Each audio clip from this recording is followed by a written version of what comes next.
2024 లేదా 25లో డిగ్రీ లేదా బీటెక్ చదివారా? సాఫ్ట్‌వేర్ జాబ్ కోసం ఎదురు చూస్తున్నారా? అయితే కోడ్ జ్ఞాన్ 100 డేస్ కోర్సులో చేరండి. జాబ్ సాధించండి. నమస్తే, మీ నాగరఘు నమస్కారాలు.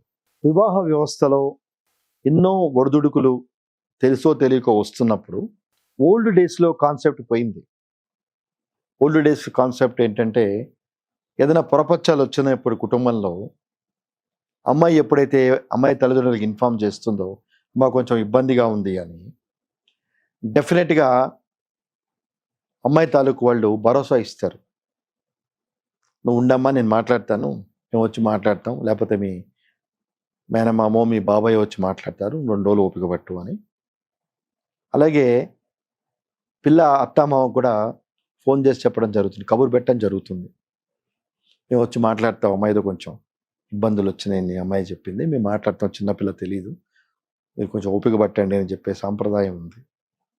బట్ కాలక్రమేణా ఈ యొక్క ఆధునికత అనే యొక్క ముసుగులో ఎప్పుడైతే ఫైనాన్షియల్ లిబర్టీ విమెన్కి పెరిగిందో, I'm sorry and I'm not against financial Liberty to women, don't mistake అని. అంటే ఈ యొక్క మార్పులు ఎలా వచ్చినాయని చెప్పటంలో నా ఉద్దేశమే ఈ మాట యూజ్ చేయడం తప్పించి, I'm not at all against to women and their financial prosperity. So ఎప్పుడైతే ఫైనాన్షియల్ స్టెబిలిటీ వచ్చిందో, అమ్మాయే ఉండట్లేదు, కొంచెం ఇబ్బంది కాగానే పుట్టింటికి వెళ్ళిపోవటం, వెళ్ళిన తర్వాత ఇన్ఫార్మ్ చేయటం, చాలా పెక్యులర్ వాతావరణం. దానికి అమ్మాయి పేరెంట్స్ కూడా సపోర్ట్ చేయటం, ఏం కాదు నేను వచ్చాయి తర్వాత చూసుకుందాం. ఎందుకంటే చిన్న ఎగ్జాంపుల్, ఇటీవల వచ్చిన ఒక కేసు, ఒకడే కొడుకు, వాళ్ళు పూజా పునస్కారాలు చేసుకునేవాళ్ళు. తర్వాత 1 month తర్వాత అమ్మాయి చెప్పిందంట, నాకు రాత్రిపూట రోజు తాగే అలవాటు ఉంది అని చెప్పి. ఏంటమ్మా, ముందే మేము చెప్పాం కదా మా ఇల్లు సాంప్రదాయాలు అవన్నీ ఉన్నాయని. లేదంటే నేను ఇంట్లోనే తాగుతాను. నువ్వు తాగు, వద్దని లేదు. ఒక కట్టుబాట్లు అవి, అంటే అవసరం తింటామని పేగులు మెళ్ళ వేసుకోవద్దు. నీ అలవాట్లు నీకున్నప్పుడు వాళ్ళకి ఇబ్బంది లేకుండా, భార్యాభర్త కొత్తగా పెళ్ళిన వాళ్ళు మీ ప్రైవసీ మీకున్నప్పుడు మీ వెసులుబాటు మీకు ఉండనండి. ఎప్పుడైతే పిల్లాడి తండ్రి ఈ విషయం చూసి అమ్మాయిని అరవటం జరిగిందో, అమ్మాయి వెంటనే పుట్టింటికి వెళ్ళిపోయింది. పుట్టింటికి వెళ్ళిపోతే టర్మ్స్ ఇది చెప్తుందంట, నాకు నచ్చినట్టు ఉండేటైతే నేను ఇంటికి వస్తా, లేకపోతే రాను, వేరే కాపురం పెట్టండి. నచ్చినట్టు ఉండేది ఏంటండి అంటే, ఇట్ ఈస్ వెరీ పెక్యులియర్. మన సొసైటీలో ఉండే ఒక 4 కాపురాల్లో, ఒకప్పుడు జాయింట్ ఫ్యామిలీస్ ఉండేవి, కాలక్రమేణా జాయింట్ ఫ్యామిలీస్ తగ్గిపోయినాయి. ఉద్యోగరీత్యా రకరకాల పరిస్థితుల వల్ల న్యూక్లియర్ ఫ్యామిలీస్ అయిపోయినాయి. ఈ న్యూక్లియర్ ఫ్యామిలీస్లో కూడా వెసులుబాటు లేనితనం ఉంటే ఎక్కడ? సో మెయిన్ ఆడపిల్లలు ఈ రకమైన ధోరణికి రావటానికి నేను చూసిన కేసుల్లో, నేను రైటో రాంగా నాకు తెలీదు, నేను ఇప్పటివరకు చూసి హ్యాండిల్ చేసిన కేసుల్లో తల్లుల పాత్రే చాలా ప్రధానంగా ఉంటుంది. తల్లులే, మా అమ్మాయి అలాగే ఉంటుందండి, మా అమ్మాయికి ఏం అంటే చాలా గొప్పగా ఫీల్ అవుతారు. వాళ్ళ అమ్మాయికి పని రాదు, ఏం తెలీదు, ఆమె అలాగే ఉంటుందని చెప్పుకోవటం చాలా ప్రివిలేజ్ లాగా ఫీల్ అవుతున్నారు వాళ్ళు. మోస్ట్ అన్ఫార్చునేట్, ప్రివిలేజ్ లాగా ఫీల్ అవుతున్నారు. అలాగే ఒక అడ్వకేట్ దగ్గరికి మాట్లాడటానికి వస్తే మంచి చెడు, mother is dominating the discussion. Madam, ఆ అమ్మాయిని మాట్లాడినివ్వండి, ఏం జరిగిందో అమ్మాయిని చెప్పనివ్వండి అంటే, నువ్వు అమ్మాయికి చిన్నపిల్ల ఏం తెలియదండి. చిన్నపిల్ల ఏం తెలియపోవటమ్మా, పెళ్లి చేసావు, ప్రాబ్లమ్స్ ఫేస్ చేసే వచ్చి నీకేం తెలుసు. ఒకరోజు ఒకళ్ళు అడిగాను, అమ్మ ఇవన్నీ ఫేస్ చేసిన అమ్మాయా మీరా అని అడిగాను. మా అమ్మాయి ఏంది, మరి మీరెందుకు చెప్తున్నారు? 4 గోడల మధ్య ఏం జరిగిందో మీ అమ్మాయికి మీ అల్లుడికి తెలుసు, మీకు మీ అమ్మాయి చెప్తేనే కదా తెలిసింది. But why you are talking on behalf of our daughter, letter. రేపు కోర్టులో మీ అమ్మాయి మాడాలి, మీరు కాదు. అంటే వినట్లేదు వాళ్ళు. అమ్మాయి చిన్నపిల్ల, అమ్మాయికి ఏం తెలీదు, అంతా ఏమోకే తెలుసు. అంటే ఎందుకు ఈ విషయం చెప్పొచ్చానంటేనండి, కలపటానికి ప్రయత్నించండి తల్లిదండ్రులు కలపటానికి ప్రయత్నించండి. సో కలపటానికి ప్రయత్నించకుండా వాళ్ళకేవో వచ్చిన చిన్న చిన్న స్పర్ధల్ని పెంచి పెద్దవి చేయకండి.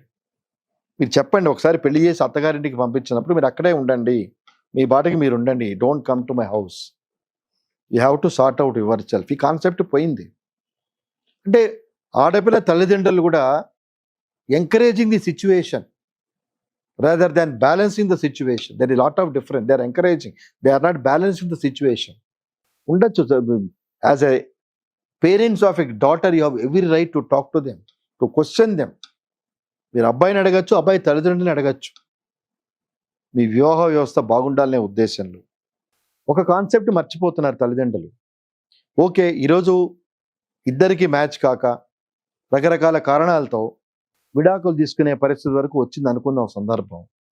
ఆ తర్వాత అయినా కొత్తగా వచ్చే అబ్బాయి కానీ అమ్మాయి కానీ సక్రమంగా ఉంటానికి గ్యారంటీ ఎక్కడుంది? ఈ కాన్సెప్ట్ మర్చిపోతున్నారు. ఒక 1 year ఉన్న పిల్లాడితోనే అమ్మాయితోనే మీకు పడక డైవర్స్ వరకు వెళ్ళిన సందర్భాలు వస్తే నెక్స్ట్ మ్యారేజ్ చేసుకోవాల్సిన పరిస్థితి వస్తుంది. Because man is a social being. So ఉండలేడు. Because of biological needs, because of social movement definitely he has to marry or she has to marry. So వేరే పెళ్లి చేసుకోవాల్సి వచ్చినప్పుడు ఆ వెసలుబాటు ఎక్కడి నుంచి వస్తుంది? ఈ కాన్సెప్ట్ మర్చిపోతున్నారు. ఎందుకంటే ఆ వచ్చే రెండవ అబ్బాయి కానీ అమ్మాయి కానీ వాళ్ళు రకరకాల ప్రాబ్లమ్స్ ఫేస్ చేసి డైవర్స్ తీసుకొని వచ్చారు. సో వాళ్ళు మనతో బ్యాలెన్స్గా ఉంటారని గ్యారంటీ ఎక్కడుంది? వాళ్ళు ఉత్తగా రాలేదు కదా. అబ్బాయి ఇబ్బంది వల్ల అమ్మాయి ఇబ్బంది వల్ల డైవర్స్ తీసుకొని వచ్చారు. So they have faced some problems. మీతో అదే రిపీట్ కాకుండా ఉంటుందని గ్యారంటీ ఇవ్వగలరా? అంటే ఉన్న వాళ్ళనే మనకు తగ్గట్టుగా మనం మలుచుకోలేనప్పుడు హౌ డు వి ఎక్స్పెక్ట్? అంటే ఈ పర్టికులర్ టాపిక్లో నా ఉద్దేశం ఏంటంటే వాళ్ళ మధ్య ఏదైనా డిస్ప్యూట్స్ వచ్చినప్పుడు let us not involve. They are not kids. ఈరోజు 8th క్లాస్లో పిల్లాడికి తెలిసిన టెక్నాలజీ కానీ నాలెడ్జ్ కానీ మనకు తెలియదు, ఒప్పుకోండి. They are very super fast. So వాటిలో మనం ఇన్వాల్వ్ అయ్యి మనం ఏదో పాసిఫై చేయబోయి మాటలు పెరుగుతాయి. అలాగే అబ్బాయిలకి చెప్తాను, మీరు అమ్మాయితో ఉంటే ఏదైనా మాట్లాడి అమ్మాయి తల్లిదండ్రులు వాళ్ళని తిట్టకండి. అమ్మాయి తల్లిదండ్రులు ఏం చేశారు? మీకు మంచి అమ్మాయిని ఇచ్చారని సంతోషించండి. ఇది వాళ్ళ తల్లిదండ్రులు తిడితే మీకు ఏమొస్తుంది? మీరు బాగా గుర్తుపెట్టుకోండి, నేను చూసిన జనరల్ పల్స్ రేట్లో అబ్బాయి అమ్మా నాన్న అమ్మాయి తిట్టినా ఎక్కువ రియాక్ట్ కాడు. అమ్మాయి వాళ్ళ తాలూకు వాళ్ళ వాళ్ళ ఫ్యామిలీ మెంబర్స్ని తిట్టామంటే షీ బికమ్ వైల్డ్. మీరు గమనించలేదు, నాకు తెలియదు. అమ్మాయి ఫ్యామిలీ మెంబర్స్ మనం ఏమన్నా అంటే చాలా గొడవలు అయిపోతాయి. అనకండి, ఎందుకు అనాల్సిన పనే ఉంది. Today everybody is financially stabilised. ఎవరు ఉద్యోగాలు వాళ్ళు చేసుకుంటున్నారు, ఎవరి కంఫర్ట్ లెవెల్ వాళ్ళు అనుభవిస్తున్నారు. మనం స్పెండ్ చేసే టైమే చాలా తక్కువ అయిపోయింది. మీరు గమనించండి, వర్క్ ఫ్రమ్ హోమ్ అయినా కానీ కరోనా తర్వాత, కరోనా అయిపోయినా వర్క్ ఫ్రమ్ జరుగుతున్నా ఇంట్లో భార్యాభర్తలు మాట్లాడుకునే టైం తగ్గిపోయింది. There is no space. Space అంటే ఇల్లు స్పేస్ కాదండి, మనసుల మధ్యలో మనకు స్పేస్ లేదు. ఇల్లు పెద్దగా ఉన్నాయి, మనసులు చిన్నవైపోయినాయి. So everybody is preoccupied. So ఆ ఉన్న కొద్ది టైమే మనం రకరకాల కారణాలతో we are spoiling our own emotions. అలాగే షిఫ్ట్ సిస్టమ్ వచ్చింది. ఈ షిఫ్ట్ సిస్టమ్ వచ్చిన తర్వాత కూడా ప్రాపర్గా మనం ఉండే టైం చాలా తగ్గిపోయింది. సో మనకున్న లిమిటెడ్ టైంలోనే మన రకరకాల ఇష్యూస్లో ప్రాబ్లమ్స్ పెట్టుకొని మన మెయిన్ కాన్సెప్ట్ మనం ఎందుకు పెళ్లి చేసుకున్నాం, మన నమ్ముకొని అమ్మాయి వచ్చింది. సో అమ్మాయి వచ్చినప్పుడు ఆ అమ్మాయికి ఏం కావాలి? Yes, no doubt, I will support women also in certain circumstances. అమ్మాయి రిజర్వేషన్స్, అమ్మాయి అంబిషన్స్ కొన్ని ఉంటాయి. We have to respect. ఏమండి, ఎక్కడ ఫ్రిక్షన్ వస్తుందంటే మన ఇద్దరి అభిప్రాయాలు కలవనప్పుడే ఫ్రిక్షన్ వస్తుంది. అది ప్రాపర్గా మీరు హ్యాండిల్ చేయటంలోనే మీ యొక్క బ్యూటీ తెలిసిపోతుంది. అమ్మాయి ఏదో అడిగింది, అమ్మాయికి డిమాండ్స్ ఉన్నాయి, దాన్ని ప్రాపర్గా హ్యాండిల్ చేయండి. ఎందుకు అంతవరకు వెళ్తాయి? ఏమి సంపాదించుకోలేరా?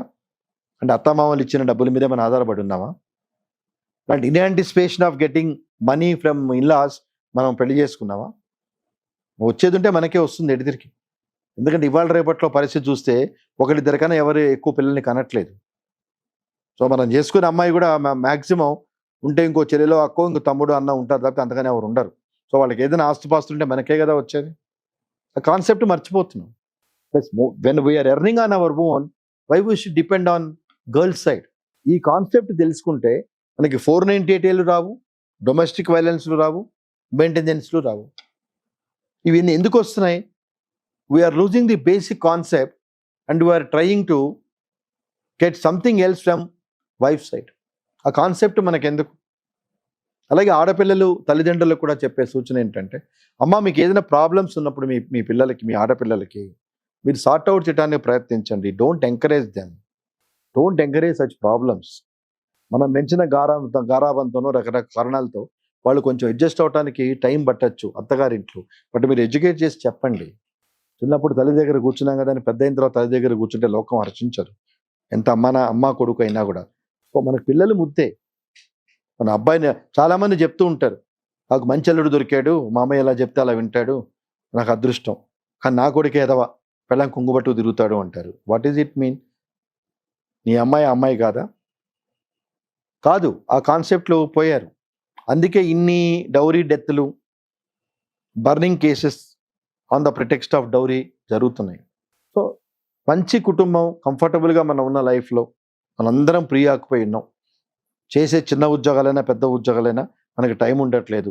సగం టైం ఈ ట్రాఫిక్లోనే వెళ్ళటం రావటంలో మనకు గడిచిపోతుంది.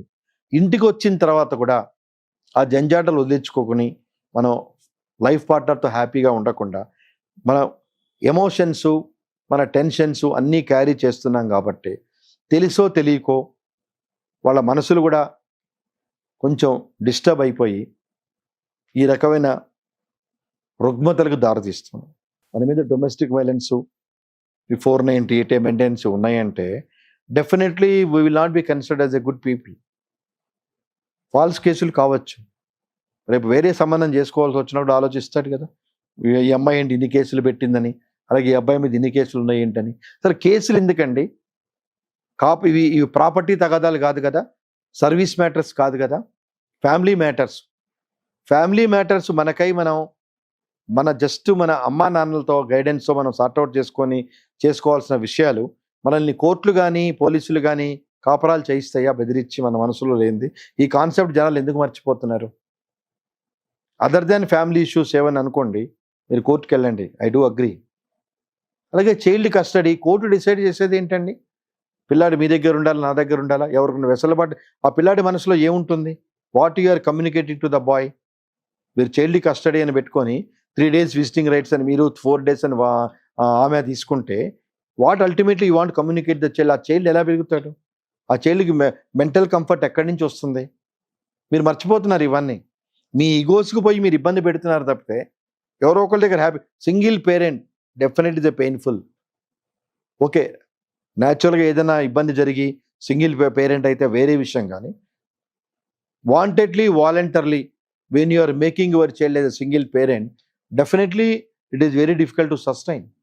ఇవన్నీ మనం మర్చిపోతున్నాం. మై యాంగ్జైటీ ఈజ్ ఫ్యామిలీ మ్యాటర్స్లో ఈ కోర్ట్ ఇంటర్ఫరెన్స్లో, పోలీస్ ఇంటర్ఫరెన్స్లో కాపరాలు చేయించలేవు. ఈ ఒక్క సూత్రాన్ని గమనించండి. ఇంకా ఏ విషయాలైనా మీరు కోర్టుకు వెళ్ళండి, పోలీస్ స్టేషన్కి వెళ్ళండి. ఎప్పుడైతే ఫ్యామిలీ ఇష్యూస్లో వేరే వాళ్ళు చేరారో రకరకాల ఆలోచనలు ఇచ్చి కాంప్రమైజ్ అయ్యే పాసిబిలిటీస్ ఉన్న కేసుల్లో కూడా మనం ఎందుకు తగ్గాలి అంటే మళ్ళీ ఈగోలు రెచ్చగొడతారు. ఈగోలు ఏంటండి? భార్యాభర్తల దగ్గర ఈగోలు ఏంటి? Today we all are equal. మోడర్నైజేషన్లో వచ్చాము, చాలా బెటర్గా ఉంటున్నాం. Let us respect. మన అమ్మెంతో మన చెల్లెంతో మన ఇంటికి వచ్చిన అమ్మాయి కూడా అదే మర్యాదలతో మనం ఎందుకు గౌరవించలేము? చెప్పడానికి బాగానే ఉంటాయి అని మీరు అనుకోవచ్చు, కానీ వాస్తవంగా చెప్తున్నాను. మీరు ఆ కోర్టుకి వెళ్ళి చూస్తే ఫ్యామిలీ కోర్టుకి ఎంత ఎంబరాసింగ్ ఉంటుందో. రకరకాల ప్రాబ్లమ్స్, రకరకాల ఇష్యూస్తో వచ్చి అక్కడ వెళ్ళాడతారు. ఏంటి అల్టిమేట్గా అది డిసైడ్ అవ్వడానికి టైం పడుతుంది. అది అయ్యే వరకు మనం ఏది స్టెప్ తీసుకోలేము. ప్లీజ్ కూల్గా ఆలోచించండి. ప్రాబ్లమ్స్ వచ్చినప్పుడు పోలీస్ స్టేషన్కి పరిగెత్తడం, డొమెస్టిక్ వైలెన్స్ చేయటం, డైవర్స్ వేసుకోవటం, చైల్డ్ కస్టడీ వేసుకోవటం, these are not remedies for a comfortable life. ఎందుకంటే రెస్ట్ ఆఫ్ ద లైఫ్ ఇంకా మీకు చాలా ఉంది. ఇప్పుడు 30 ఏళ్ళకే మీరు ఈ కేసులను వేసుకుంటే ఇంకో 30 ఏళ్ళ జీవితం ఉంది మీకు. ఆ 30 ఏళ్ళ జీవితం ఎలా అడ్జస్ట్ అవుతారు? బాగా గమనించండి. ఈ కేసులు వేసుకునే వాళ్ళ average age 28 to 38. Average age 28 to 38కే మీరు ఫెడప్ అయిపోతే ఈ కేసులతో, ఈ సిస్టంతో, how you can survive the rest of the life? So భగవంతుడు మనకి ఇచ్చిన మంచి అవకాశాన్ని, మంచి కుటుంబ వ్యవస్థని, భారతదేశంలో ఎంతో గౌరవంగా ఉన్న ఈ వ్యవస్థల్ని మనం గౌరవించే ప్రామాణికల్లో వీలైనంత వరకు let us sort out our family disputes among our family members rather than rushing the court. This is my appeal to all my viewers. మన కాపరాన్ని మనల్ని మనం బయట వేసుకోవద్దు. ఎందుకంటే వెరీ రేరుగా ఒకప్పుడు అంటే మా చిన్నప్పుడు రేరుగా చెప్పుకునేవాడు, బలానా వాళ్ళ అబ్బాయి డైవర్స్ తీసుకున్నాడు, బలానా అమ్మాయి డైవర్స్ తీసుకున్నారని. ఇప్పుడు ప్రతి 5వ ఇంటికి కథ నడుస్తుంది. మీరు ఇప్పుడు చూస్తే ప్రతి 5వ ఇంటికి ఇష్యూలు నడుస్తుంది.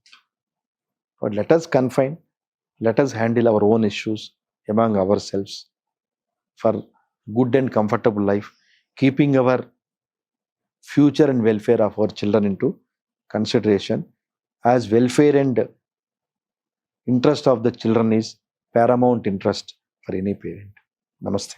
సుమన్ టీవీలో మీ పర్సనల్ అండ్ బిజినెస్ ప్రమోషన్స్ కోసం కింది నెంబర్కి కాంటాక్ట్ చేయండి.